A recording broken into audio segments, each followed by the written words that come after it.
When a millionaire's empire depends on documents he can't read, the invisible cleaning lady becomes his only hope. What she reveals will shatter everything he thought he knew about success.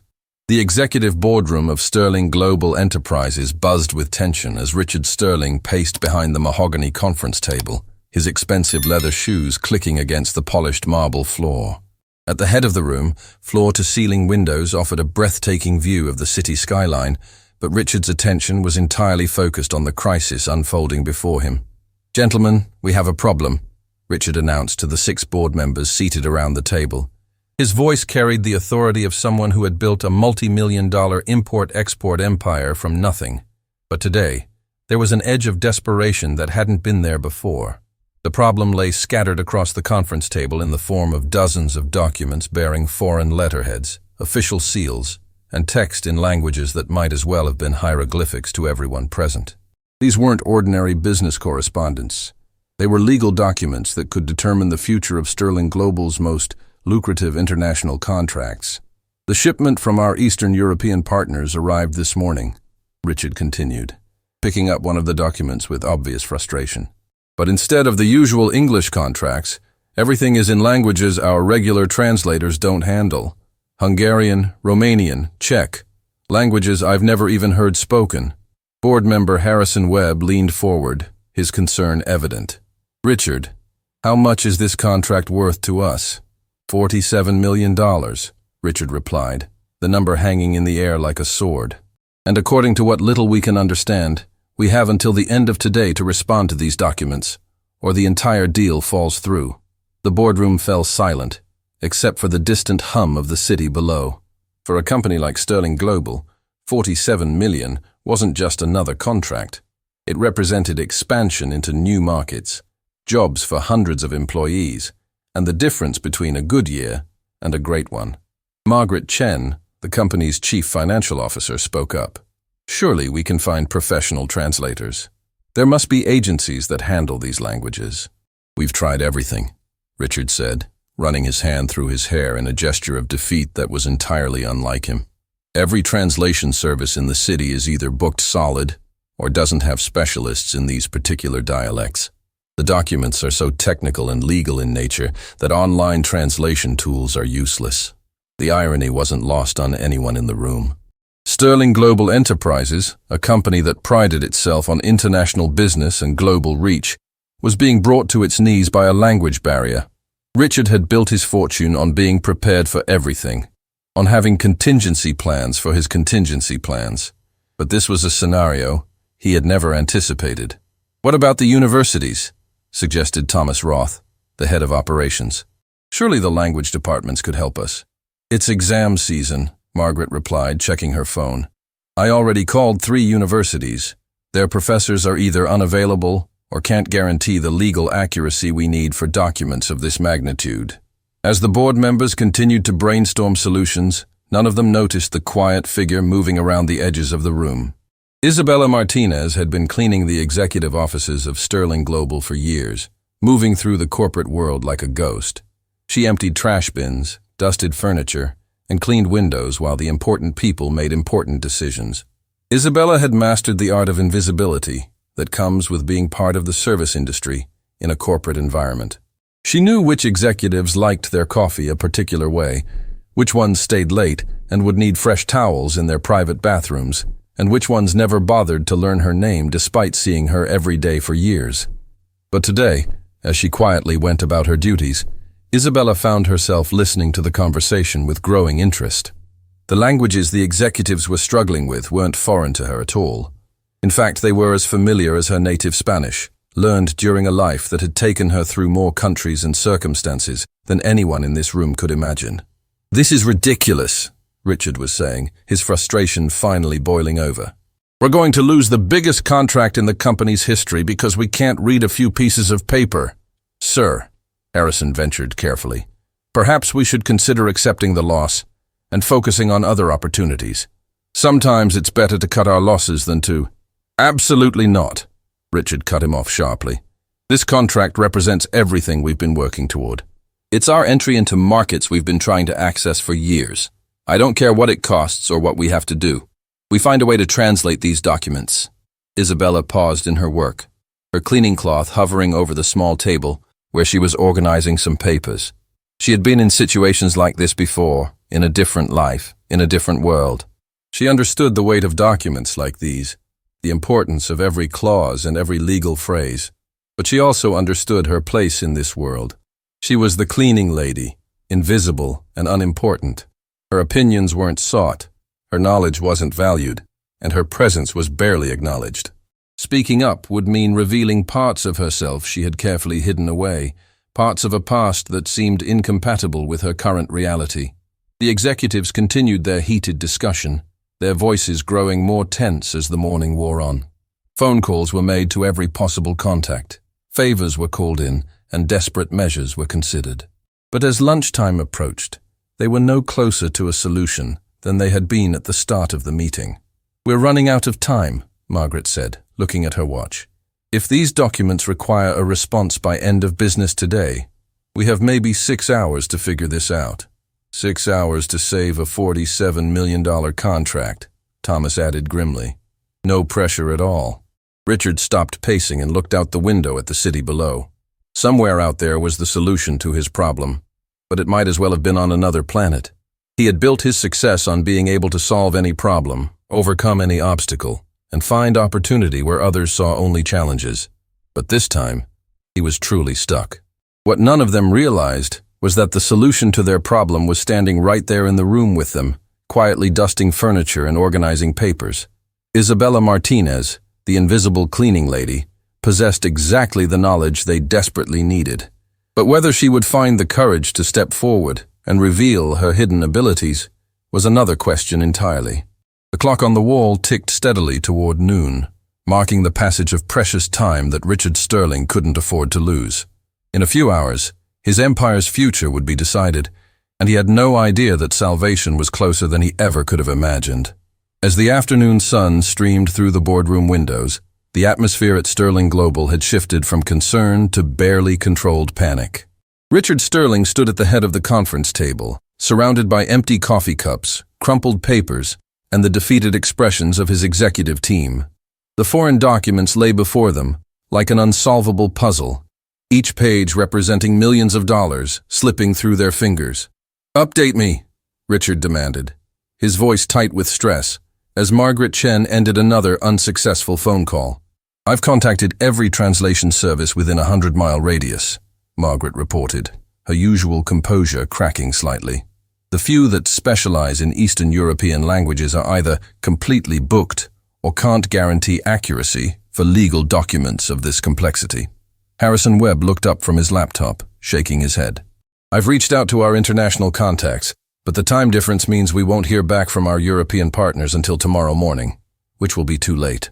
The weight of the situation was becoming increasingly apparent to everyone in the room. Sterling Global had built its reputation on reliability and meeting deadlines.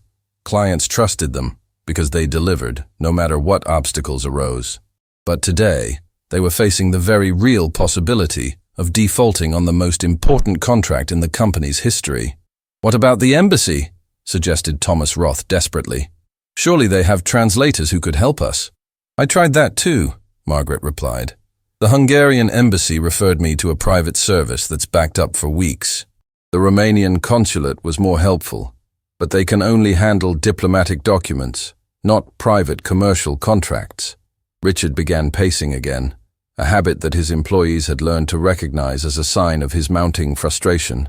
Through the glass walls of the boardroom, other Sterling Global employees could be seen going about their daily routines, unaware that the future of their company was hanging in the balance. Isabella Martinez continued her quiet work throughout the building, her presence so routine that she had become part of the furniture. As she moved through the executive floor, she couldn't help but overhear fragments of increasingly desperate conversations. Phone calls to distant contacts, heated discussions about legal alternatives, and the gradual realization that Sterling Global might have to accept defeat. "Sir," Harrison said carefully, "I hate to be the voice of doom, but we need to start considering damage control. If we can't respond to these documents by the deadline, how do we explain this to our stakeholders? To our employees?" Richard stopped pacing and fixed Harrison with a stare that could have melted steel. "We're not there yet. We still have hours to figure this out.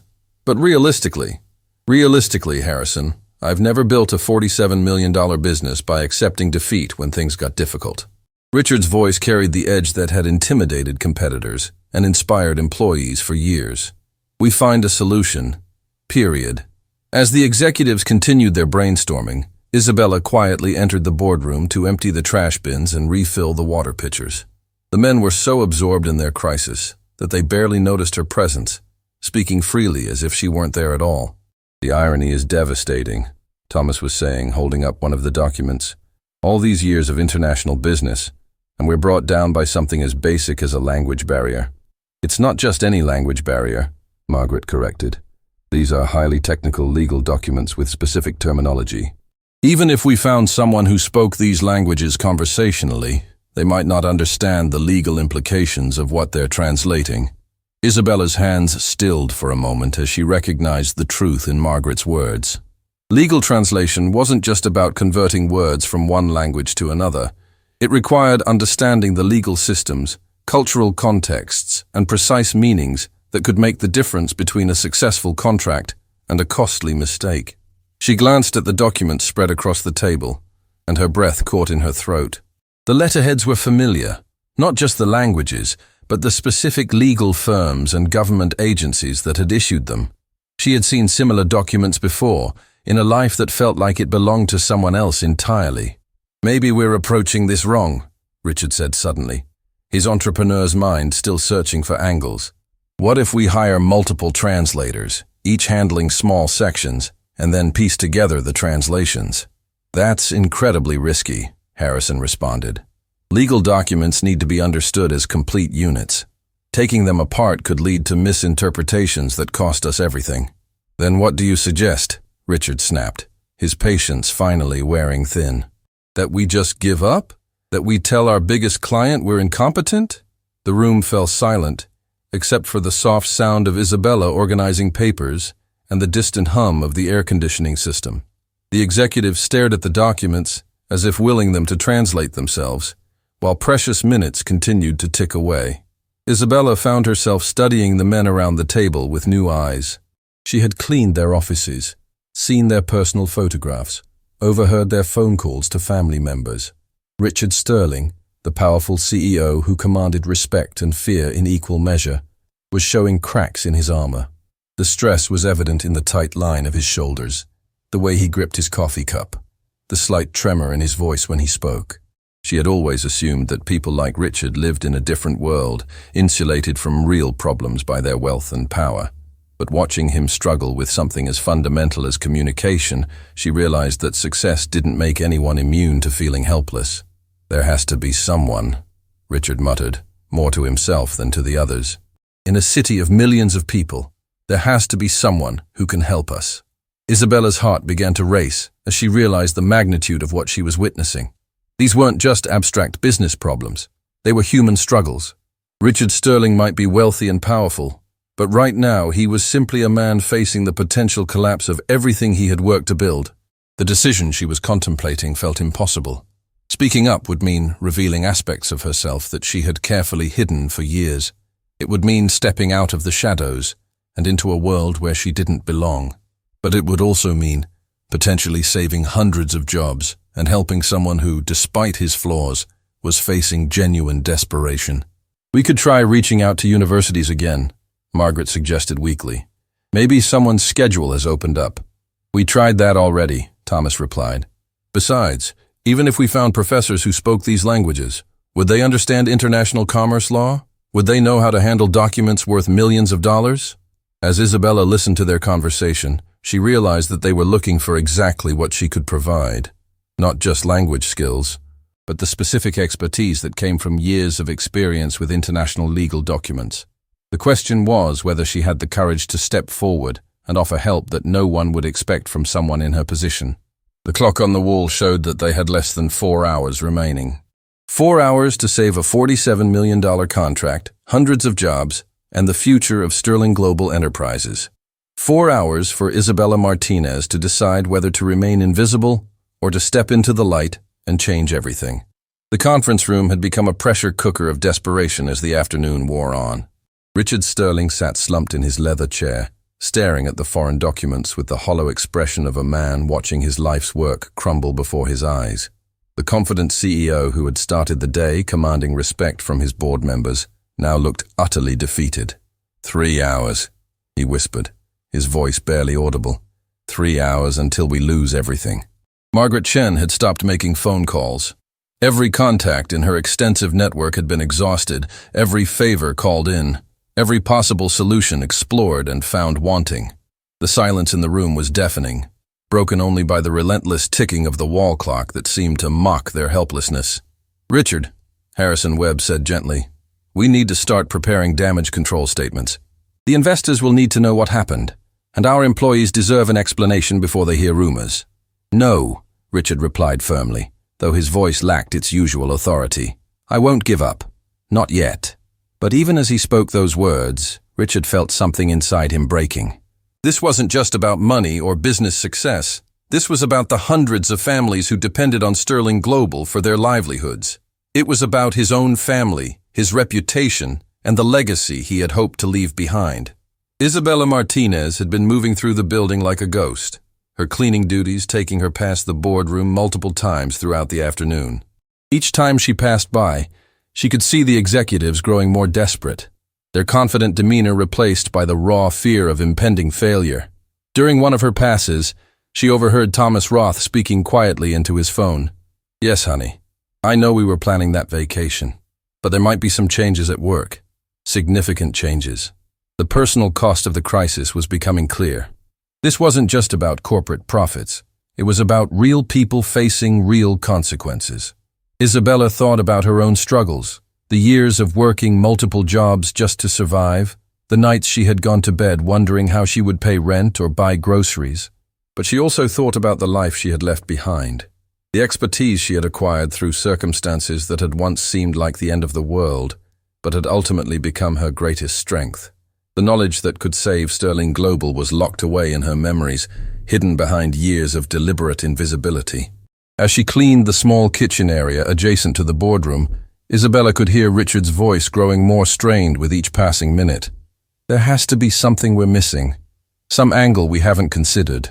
"Richard, we've explored every option," Margaret said sadly. "Sometimes you have to know when to accept defeat." "Accept defeat?" Richard's voice cracked with emotion. "Do you know what this means? Not just for the company, but for everyone who works here, for their families." The weight of responsibility in his voice was something Isabella recognized. She had carried that same burden before, in different circumstances, but with equally devastating stakes. The pressure of knowing that other people's futures depended on decisions she made, knowledge she possessed, actions she chose to take or not take. Isabella set down her cleaning supplies and moved closer to the boardroom, her heart pounding as she listened to Richard continue speaking. "My father built houses with his bare hands for 30 years, Richard said, his voice thick with emotion. "He never made much money, but he taught me that when people depend on you, you don't give up. You find a way. But today, I'm failing everyone who believed in me." The vulnerability in his voice was shocking. Isabella had always seen Richard Sterling as an untouchable figure, someone who lived in a world of power lunches and board meetings, insulated from real struggle by his wealth and success. But listening to him now, she heard something she recognized, the sound of a person facing the collapse of everything they had worked to build. Through the glass wall, she could see him holding a photograph, probably of his family. His hands were shaking slightly, and for the first time since she had known him, Richard Sterling looked genuinely afraid. "Dad would have found a way," Richard whispered to himself, unaware that Isabella could hear him. "He never would have let people down like this." That moment shattered something inside Isabella's chest. The pain in Richard's voice, the weight of responsibility he carried, the genuine love he felt for his employees, it all reminded her of why she had once dedicated her life to helping others, even when it cost her everything. She thought about her own father, who had sacrificed so much to give her opportunities he never had. She thought about the education she had received, the languages she had learned, the expertise she had gained through years of working with international organizations. All of that knowledge was sitting unused while good people faced devastation. Isabella looked down at her hands, hands that had once signed important documents, negotiated international agreements, and bridged communication gaps between cultures and countries. Now those same hands pushed mops and emptied trash bins, and she had convinced herself that this was enough, that staying invisible was safer. But safety meant nothing if she could help prevent the kind of suffering she could see written across Richard's face. Margaret's phone rang, jolting everyone in the room. She answered it with desperate hope, but her expression quickly fell. "That was our last possibility," she announced after hanging up. "The emergency translation service in the next state can't guarantee accuracy for legal documents of this complexity." "Then it's over," Harrison said quietly. "We have to accept that we're going to lose this contract." "No," Richard said, but his voice was barely a whisper now. "There has to be something. Someone." Isabella took a deep breath and stepped toward the boardroom door. Her heart was racing, her palms were sweating, and every instinct told her to retreat back into the safety of invisibility. But she couldn't walk away from this, not when she had the power to help. She knocked softly on the glass door. The executives looked up in surprise, apparently having forgotten that anyone else existed in their world of crisis. Richard gestured impatiently for her to enter, probably assuming she needed to clean something in the room. "Excuse me, Mr. Sterling," Isabella said, her voice trembling slightly but growing stronger with each word. "I couldn't help overhearing your conversation about the translation difficulties." Richard looked at her with barely concealed irritation. "I'm sorry, but we're in the middle of something very important. Could you come back later?" "Sir, I think I might be able to help you." The words hung in the air like a revelation.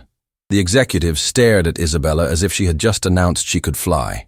The cleaning lady, the invisible woman who had been moving through their world unnoticed for years, was offering to solve the crisis that had defeated all their expertise and resources. Richard blinked, certain he had misheard. "I'm sorry. What did you say?" Isabella straightened her shoulders and looked directly into his eyes. "Mr. Sterling, I believe I can translate those documents for you." The silence that followed Isabella's words was so complete that the sound of air conditioning seemed deafening. Richard Sterling stared at her as if she had just claimed to possess supernatural powers, while the other executives exchanged glances that ranged from confusion to barely suppressed disbelief. "I'm sorry," Richard said slowly, his voice carefully controlled. "Did you just say you can translate these documents?" Isabella's heart hammered against her ribs, but she maintained eye contact with the man who had unknowingly employed one of the most qualified translators in the region as his cleaning lady. "Yes, sir.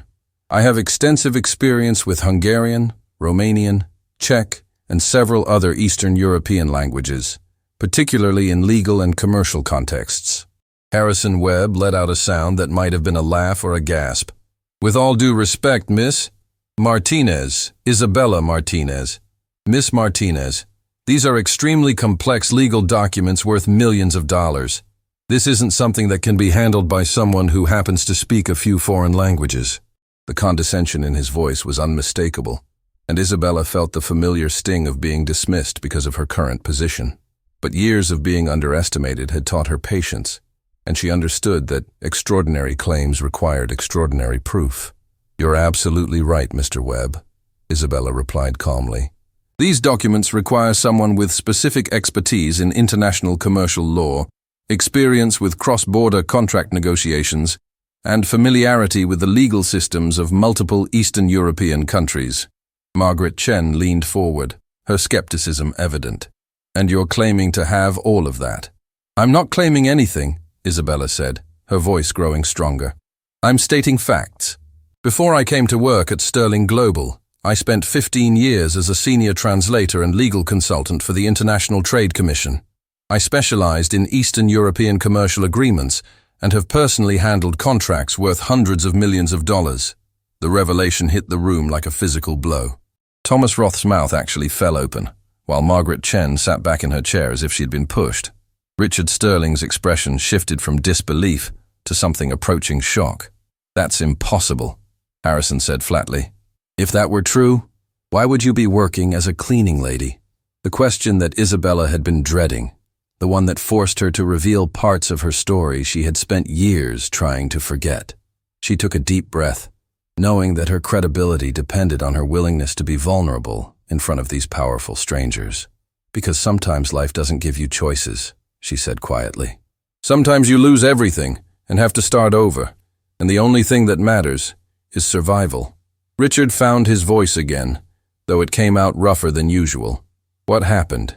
Isabella hesitated, then decided that half-truths wouldn't save Sterling Global or convince these skeptical executives. My husband was a diplomat posted to Eastern Europe. I worked as an independent contractor, building relationships with government agencies and private firms across the region.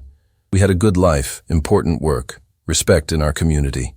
She paused, the memories still painful even after all these years.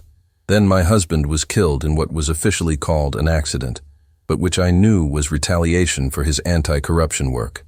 I had 24 hours to leave the country with nothing but the clothes on my back. Everything we had built, every connection we had made, every credential I had earned, all of it became worthless overnight. The executives sat in stunned silence as Isabella continued. I came back to the United States with no references, no way to prove my qualifications, and no money to restart my career. The people who might have vouched for my expertise were either dead, disappeared, or too frightened to associate with me. So I took the first job I could find that provided steady income and health insurance. Margaret Chen's voice was barely above a whisper. How long ago was this? 8 years, Isabella replied. 8 years of being invisible, of letting people assume I was just another cleaning lady with no education or skills. It was safer that way. Easier. Richard Sterling was staring at her with an expression she couldn't quite read. You've been working here for how long? 3 years, sir. 3 years, Richard repeated slowly. You've been cleaning my office for 3 years and you never said anything about your background. Would it have mattered? Isabella asked, and there was no bitterness in her voice, only genuine curiosity. Would you have believed me if I had walked up to you and claimed to be a former international legal consultant? Or would you have assumed I was delusional or lying? The truth of her words settled over the room like a weight. Everyone present knew the answer to her question, and the uncomfortable reality of their own assumptions made the silence even more profound. Thomas Roth cleared his throat. Even if everything you're saying is true, how do we verify your qualifications? We can't base a $47 million decision on stories, no matter how compelling. Isabella reached into the pocket of her work uniform and pulled out a worn leather wallet. From it, she extracted a small plastic-wrapped card that she handed to Richard.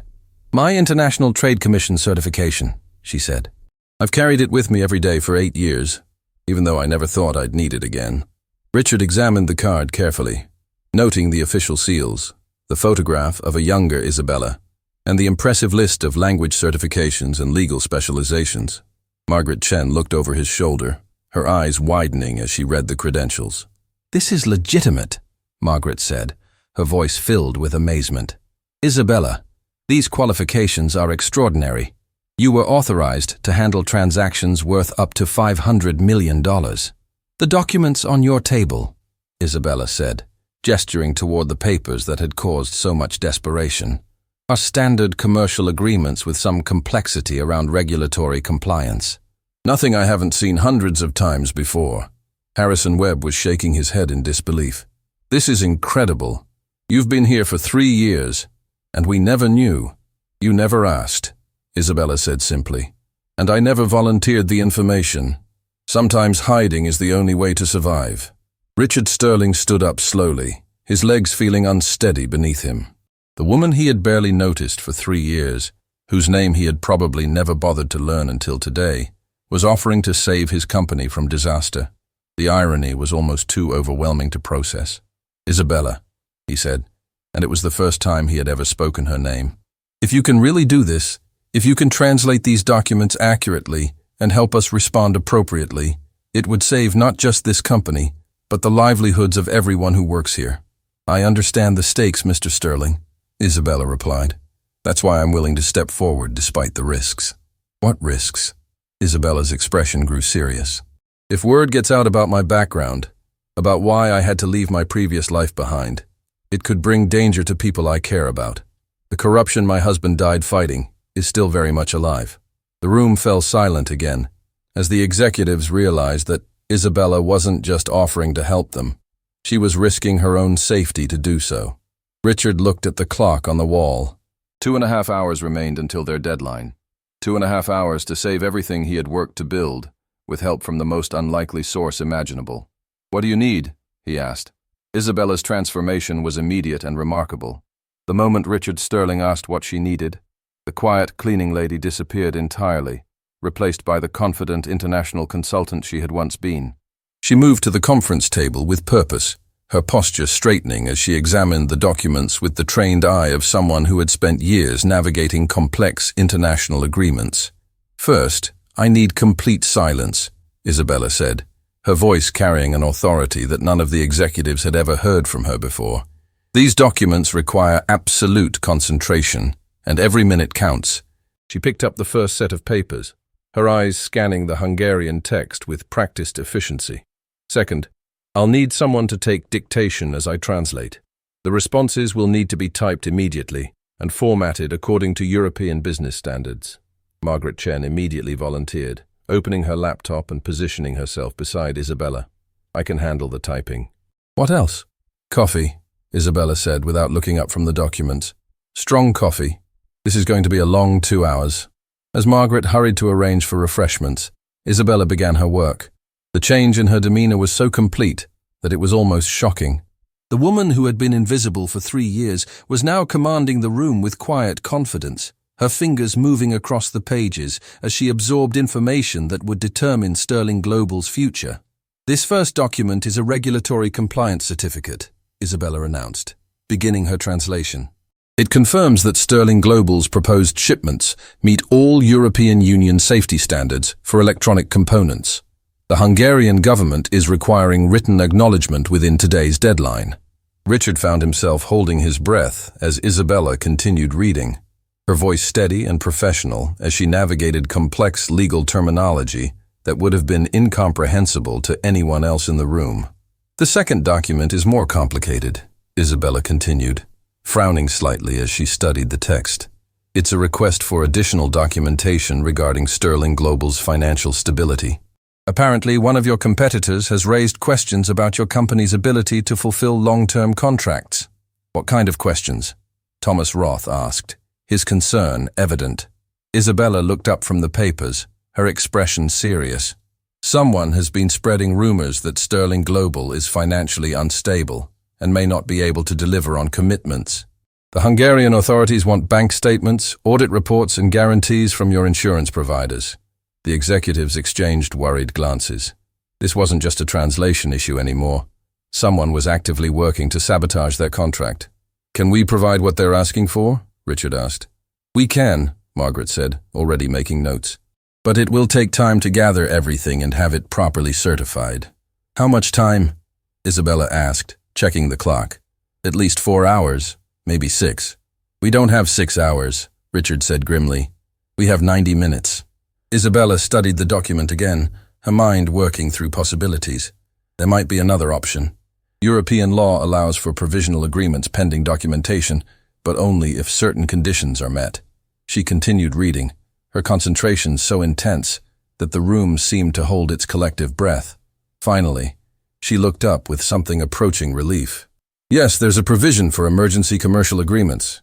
If Sterling Global can provide a sworn statement of financial stability signed by your board members and notarized by a certified public accountant, the contract can proceed while the full documentation is being prepared." "How long do we have to provide the complete documentation?" Harrison asked. 30 days, Isabella replied. "But the sworn statement must be submitted today, along with responses to all the other documents." Richard felt a surge of hope for the first time in hours. "We can do that. Margaret, get our accountant on the phone immediately. Tell him it's an emergency." As Margaret began making calls, Isabella moved to the next set of documents. These were in Romanian, and she tackled them with the same methodical precision she had shown with the Hungarian papers. "This is actually good news," she announced after several minutes of intense reading. "The Romanian documents are standard shipping manifests and customs declarations. They just need acknowledgement and signature. Nothing complicated." The relief in the room was palpable, but Isabella wasn't finished. The final set of documents were in check, and as she began reading them, her expression grew troubled. "What is it?" Richard asked, noting her change in demeanor. "This is unusual," Isabella said slowly. The check documents aren't related to your current contract at all. They're inquiring about Sterling Global's interest in a completely different opportunity, a government infrastructure project worth over $200 million. The number hit the room like a thunderbolt. $200 million would dwarf even their current crisis and represent the largest contract in Sterling Global's history. Is this legitimate? Thomas asked. Isabella continued reading, her expertise allowing her to assess the authenticity of the documents quickly. These bear all the correct official seals and reference numbers. The Czech Ministry of Transportation is soliciting bids for a massive telecommunications infrastructure upgrade, and they've specifically invited Sterling Global to participate. But why? Harrison wondered. We've never done business in Czech Republic. According to this, Isabella said, pointing to a specific section of the document, Sterling Global was recommended by your Hungarian partners. Apparently, your reputation in the electronics import business has impressed them enough to suggest you for this infrastructure project. Richard Sterling felt his head spinning. In the space of 2 hours, his company had gone from facing potential bankruptcy to being invited to bid on the largest contract in their history. And all of it depended on the expertise of a woman he had never bothered to truly see. Isabella, he said quietly, what are the deadlines for responding to the Czech opportunity? 2 weeks for preliminary interest, 6 weeks for a full proposal, she replied. But there's something else you need to know. The tone of her voice made everyone in the room tense. The infrastructure project requires partners with experience in post-Soviet telecommunication systems. It's not just about importing components. It's about understanding the unique challenges of upgrading systems that were built decades ago under completely different technological paradigms. Do we have that expertise? Margaret asked. Isabella looked directly at Richard, and for a moment he saw something in her eyes that he couldn't quite identify. Sterling Global doesn't, but I do. The implications of her statement settled over the room like a revelation. Not only could Isabella save their current crisis, but she possessed exactly the knowledge they would need to pursue an opportunity that could transform Sterling Global from a successful regional company into a major international player. You have experience with post-Soviet telecommunications? Richard asked. My husband and I spent 5 years working on infrastructure projects across Eastern Europe, Isabella explained. We specialized in helping former Soviet states modernize their communications networks while preserving compatibility with existing systems. It was some of the most challenging and rewarding work of my career. Richard looked at the clock. 1 hour and 15 minutes remained until their deadline. In that time, they needed to complete responses to the Hungarian and Romanian documents, prepare the financial sworn statement, and decide how to approach the Czech opportunity. But more than that, Richard was beginning to realize that he was witnessing something extraordinary. The woman he had overlooked for 3 years wasn't just helping him solve a crisis. She was opening doors to possibilities he had never imagined. Isabella, he said, his voice filled with a respect that had been entirely absent hours earlier. I think we need to discuss more than just translation services. With 57 minutes remaining until the deadline, the Sterling Global boardroom had transformed into a high-stakes command center. Isabella Martinez worked with the focused intensity of a surgeon, her fingers moving across documents while she dictated translations to Margaret Chen, who typed frantically to keep pace with the flood of critical information. The Hungarian response is complete, Isabella announced, looking up from the papers for the first time in 20 minutes. Margaret, please format it according to European Union commercial standards. Letterhead centered, date aligned right, formal salutation structure. Richard Sterling watched in amazement as Isabella orchestrated the rescue of his company with the precision of someone who had handled similar crises countless times before.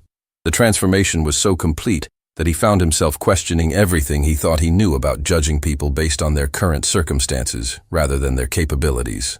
The Romanian customs declarations are ready for signature, Isabella continued, sliding a set of papers toward Richard. Sign here, here, and initial the bottom of each page. These need to be scanned and transmitted within the next 30 minutes. As Richard signed the documents, his hand trembling slightly from the adrenaline coursing through his system, Isabella turned her attention to the Czech infrastructure opportunity that could revolutionize Sterling Global's future. Mr. Sterling, she said, her voice taking on a different tone that made everyone in the room look up. Before we proceed with the Czech response, There's something you need to understand about this opportunity. What do you mean? Richard asked, pausing mid-signature. Isabella's expression grew serious, and for a moment, the confident consultant gave way to someone who had experienced real loss and understood the weight of difficult decisions. The infrastructure project they're proposing isn't just about telecommunications equipment. It's about helping rebuild communication networks in regions that have been economically devastated since the fall of communism. She picked up the check documents, her voice softening as she continued. These aren't wealthy government contracts with guaranteed profits. They're asking for partners who are willing to work in communities where unemployment is 70%, where young people leave because there are no opportunities, where families have been separated for decades because they couldn't afford phone calls to relatives in other countries. The room fell silent as the implications of her words sank in. Thomas Roth was the first to speak. Are you saying this isn't as profitable as it sounds? I'm saying it's more important than it sounds, Isabella replied firmly. Yes, it's a $200 million project, but the real value isn't in the profit margins. It's in the opportunity to be part of something that changes people's lives. Richard found himself studying Isabella's face, seeing passion and conviction that he recognized from his own early days building Sterling Global. You're talking about more than just business. I'm talking about the reason I got into international development work in the first place, Isabella said, her voice filled with emotion that she had kept hidden for years. My husband and I didn't pursue these projects because they were easy or profitable. We did them because connecting people, literally and figuratively, was the most meaningful work we could imagine. Margaret Chen stopped typing and looked up from her laptop. Isabella, what exactly did you and your husband accomplish in Eastern Europe? Isabella hesitated, then seemed to make a decision to trust these people who had witnessed her emergence from invisibility. We helped design and implement communication networks that reconnected families who had been separated for decades. We worked with governments to create job training programs that taught people skills they needed for the modern economy. We established partnerships between Western companies and local communities that created sustainable employment. Her voice grew stronger as she continued. In one Hungarian village, we helped install the first reliable phone service they'd had since before World War II. I watched grandparents speak to grandchildren they'd never met, living in America and Canada. I saw young entrepreneurs start businesses because they could finally communicate with customers and suppliers beyond their immediate area. The boardroom was completely silent except for the sound of Isabella's voice and the distant hum of the city below. Richard felt something shifting inside him as he listened, a recognition that success could be measured in more than just profit margins and market share. But there's a cost, Isabella continued, her voice growing quieter. When you work in regions where corruption is endemic, where powerful people profit from keeping communities isolated and dependent, you make enemies. That's what happened to my husband. That's why we had to leave everything behind. Harrison Webb's voice was subdued when he spoke. Are you saying that taking this contract could put Sterling Global at risk? I'm saying that meaningful work always involves risk, Isabella replied. But I'm also saying that the kind of impact this project could have makes the risk worthwhile. Richard stood up and walked to the window, looking out at the city where Sterling Global had built its success. For the first time in years, he found himself thinking about why he had started the company in the first place. What had driven him to work 18-hour days and risk everything he had? Isabella, he said without turning around, if we pursue this Czech opportunity, what would it mean for Sterling Global as a company? It would mean becoming something different than what you are now, she replied honestly. Instead of just importing and distributing products, you'd be helping to build infrastructure that serves communities. Instead of focusing solely on profit, you'd be balancing financial success with social impact. And you think we're capable of that transformation? Isabella looked around the room at the executives who had spent the afternoon watching their assumptions about her crumble. Mr. Sterling, this afternoon your company was facing bankruptcy because of a language barrier. Now you're not only going to save your current contracts, but you're being invited to participate in a project that could change thousands of lives. If that's not evidence of your capacity for transformation, I don't know what is. Margaret Chen's phone buzzed with an incoming message. The accountant is here with the notarized financial statements, she announced, and the Hungarian embassy has confirmed receipt of our preliminary response. Richard turned back to face the room. How much time do we have left? 38 minutes, Thomas replied, checking his watch. Enough time to complete everything? Richard asked Isabella. More than enough, she confirmed. But I need to know how you want to respond to the check opportunity. The tone of our reply will determine whether this becomes a routine business transaction or the beginning of something much larger. Richard looked at Isabella Martinez, not the cleaning lady he had barely noticed for 3 years, but the international development expert who had just saved his company and was now offering to help him transform it into something he had never imagined possible. What would you recommend? He asked. Isabella smiled, and for the first time all day, it was a smile of genuine joy rather than professional competence. I recommend that we tell them Sterling Global is very interested in being part of rebuilding communities and connecting people. I recommend that we approach this as partners rather than just contractors. And you'll help us navigate that process? Mr. Sterling, if you're willing to trust me with something this important, then yes, I'll help you build something that would make my husband proud. Richard felt tears threatening at the corners of his eyes as he realized what was happening. The crisis that had nearly destroyed his company was becoming the catalyst for its transformation into something far more meaningful than he had ever dared to imagine. Then, let's write that response, he said. Let's tell them that Sterling Global is ready to become the company we were always meant to be. As Isabella turned back to the documents with renewed energy, Richard Sterling understood that he wasn't just saving his business. He was discovering what it truly meant to build something that mattered. With 18 minutes remaining until the deadline, the Sterling Global boardroom hummed with controlled urgency. Isabella Martinez moved with the grace of someone who had found her true calling again, her voice steady as she dictated the final response to the Czech Ministry of Transportation. Sterling Global Enterprises respectfully accepts the invitation to participate in the telecommunications infrastructure development project, Isabella said, her words carrying weight that extended far beyond business formality.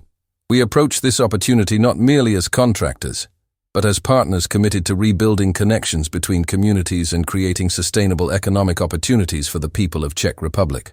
Margaret Chen's fingers flew across the keyboard, capturing every nuance of Isabella's carefully crafted response. The language was precise yet passionate, professional yet deeply human, exactly the tone needed to signal Sterling Global's transformation from a profit-focused company to an organization with broader purpose. Richard Sterling stood at the window, but he was no longer looking at the city with the eyes of a man facing defeat. Instead, he saw possibilities stretching endlessly in every direction, opportunities to build something meaningful that would outlast quarterly earnings reports and annual profit statements. The final paragraph, Isabella continued, her voice growing stronger with each word. Sterling Global brings to this partnership not only technical expertise and financial stability, but a commitment to understanding the unique needs of each community we serve. We believe that true success is measured not just in infrastructure completed, but in lives improved and connections restored. As Margaret finished typing, the room fell into a silence that felt different from the desperate quiet of hours earlier. This was the silence of completion, of transformation, of a moment when everything changed. Done, Margaret announced, her voice filled with amazement. All documents completed, responses formatted, and ready for transmission. Isabella looked at the clock. 16 minutes to spare, she said with a smile that illuminated her entire face. Plenty of time for final review and submission. Richard turned from the window to face the woman who had saved his company, and in doing so, had saved him from a version of himself he no longer wanted to be. Isabella, I need to say something to you. The executives grew quiet, sensing the gravity of the moment. For 3 years you worked in this building, cleaning our offices, emptying our trash, making our workplace function. Richard began, his voice thick with emotion he no longer tried to hide. For 3 years, I walked past you without really seeing you, without recognizing that one of the most qualified people I've ever met was right here, helping us in ways I never understood. Isabella's eyes glistened, but she remained silent, allowing him to continue. This afternoon, I learned something about myself that I didn't like, Richard continued. I learned that I had become so focused on success that I forgot what success was supposed to serve. I built a company, but I lost sight of why companies should exist in the first place. Harrison Webb and Thomas Roth exchanged glances, recognizing that they were witnessing more than just a business crisis resolution. They were watching a fundamental transformation of leadership. "You didn't just translate documents for us today," Richard said, taking a step closer to Isabella. "You translated our understanding of what Sterling Global could become. You showed us that the most important qualifications can't be found on a resume, and that the most valuable contributions often come from the most unexpected places." Margaret Chen found herself wiping away tears as she listened to her CEO speak with a vulnerability and wisdom she had never heard from him before. "Isabella Martinez," Richard said, his voice growing stronger and more certain with each word. "I'm offering you the position of Vice President of International Development at Sterling Global Enterprises. Your starting salary will be $250,000 annually, plus equity participation in all projects you help develop." The offer hung in the air like a benediction, but Richard wasn't finished. "More than that, I'm asking you to help us redesign this company from the ground up. Help us become an organization that creates value by creating opportunities for others. Help us build something that would make your husband proud." Isabella's composure finally cracked, and tears streamed down her face as she absorbed the magnitude of what was being offered. Not just a job, not just recognition, but a chance to return to the work that had given her life meaning before tragedy forced her into hiding. "Richard," she said, her voice trembling with emotion, "do you understand what you're asking? This transformation you're describing will change everything about how Sterling Global operates. It will require courage, patience, and a willingness to measure success differently than you have before." "I understand," Richard replied without hesitation. "And I can't think of anyone I'd rather have guide us through that transformation than someone who has already proven she can rebuild a life from nothing." Isabella looked around the room at the faces of people who, hours earlier, had been complete strangers to her true self. Now they were offering her not just acceptance, but leadership in creating something entirely new. "Then yes," she said, her voice growing strong and clear. "Yes, I accept your offer.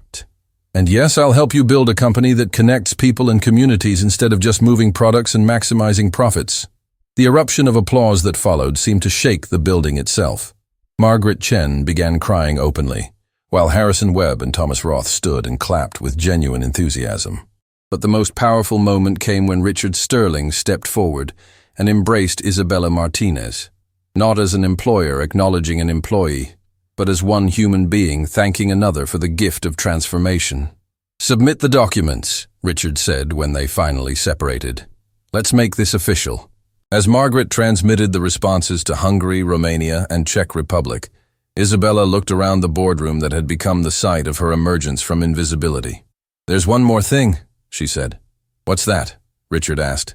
"I want Sterling Global's employee handbook to include a policy that every person who works here, regardless of their position, will be seen, heard, and valued for their full potential. No one should have to wait 3 years to be recognized for who they really are." "Consider it done," Richard replied immediately. "In fact, consider it the first official policy of the new Sterling Global." 3 months later, Richard Sterling stood in a small Hungarian village, watching as Isabella Martinez supervised the installation of fiber optic cables that would connect the community to the modern world for the first time. The transformation of both his company and himself had exceeded his wildest expectations. Sterling Global had not only secured the original $47 million contract, but had become the lead partner in the Czech infrastructure project and had attracted additional opportunities across Eastern Europe. More importantly, the company had discovered that doing meaningful work was not only morally rewarding, but also extraordinarily profitable. "The first international call goes through today," Isabella told him, her face glowing with the satisfaction of work that mattered. "A grandmother here will speak to her grandson in Chicago for the first time since he was born." Richard watched as villagers gathered around the newly installed communication center, their faces filled with anticipation and hope. This was what success looked like when it was measured in human terms rather than just financial ones. "Isabella," he said, "thank you for saving my company." She turned to him with the smile that had become familiar to everyone at Sterling Global. "Richard, thank you for saving mine. As the first call connected and tears of joy filled the small room, Richard Sterling understood that the greatest transformations begin not with grand plans or massive investments, but with the simple decision to truly see the people who have been invisible beside us all along. The cleaning lady had become the key to everything, and in unlocking her potential, Sterling Global had unlocked its own.